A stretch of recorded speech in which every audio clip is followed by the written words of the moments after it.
Hey guys, just going to show you through the swim space we've been working on.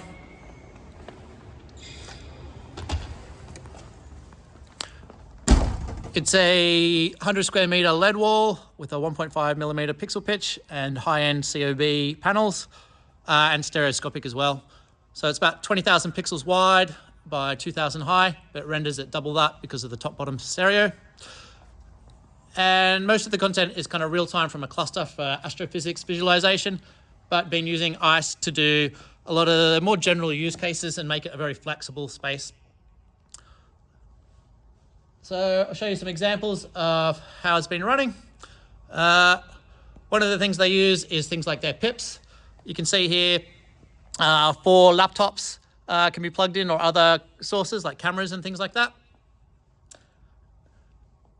The other one is things like pips. So here you can see I'm loading 20 movies into the space. And to go and hit play on each of these takes a bit of time. So what I'm going to do is use the new Prompty system. And you can see here in the ICE control panel, I can just type play all videos, hit send, go away and think about that.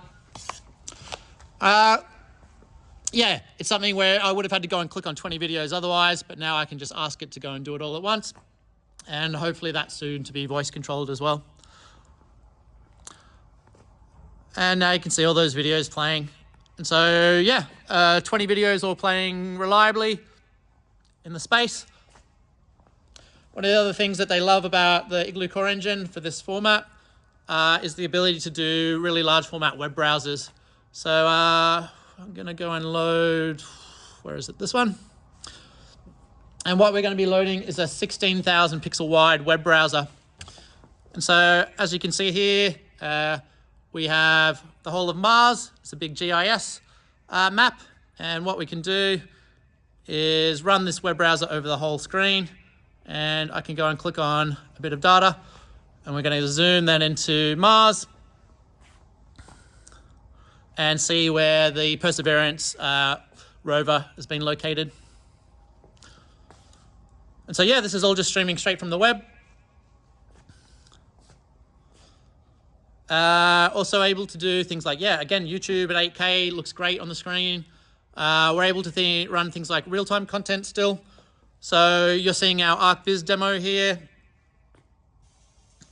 And this is it running in stereo 3D. So you see there's double ups because it's in 3D.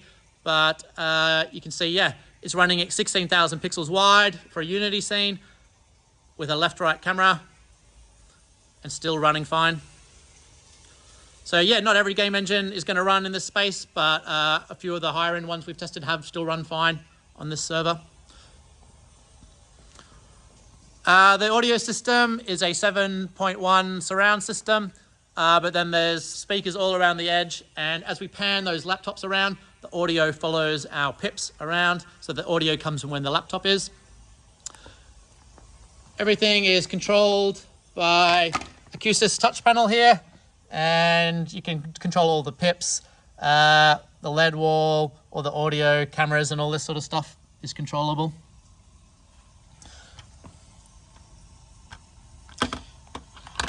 We've also been testing out the touch technology.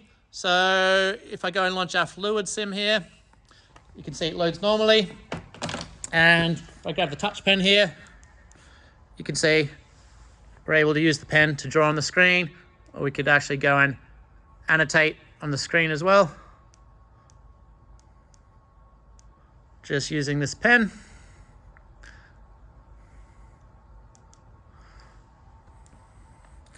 And we can actually use 2 of them at once, and you can actually have multiple people interacting with the screen together.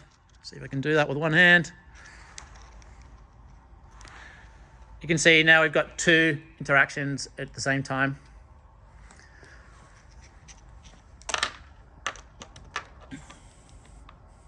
All right.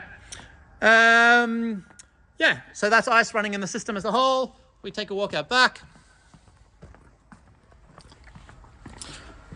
We can see behind floor-to-ceiling LED panels. Everything is optical fiber down the support columns to little breakout boxes. They all go back through the ceiling into the rack. And here you can see the main rack for everything, where all the optical fiber is coming down to the LED processor. We've got the render cluster here, a machine for virtual production, and then a machine running the Igloo stuff. And then all networking and everything.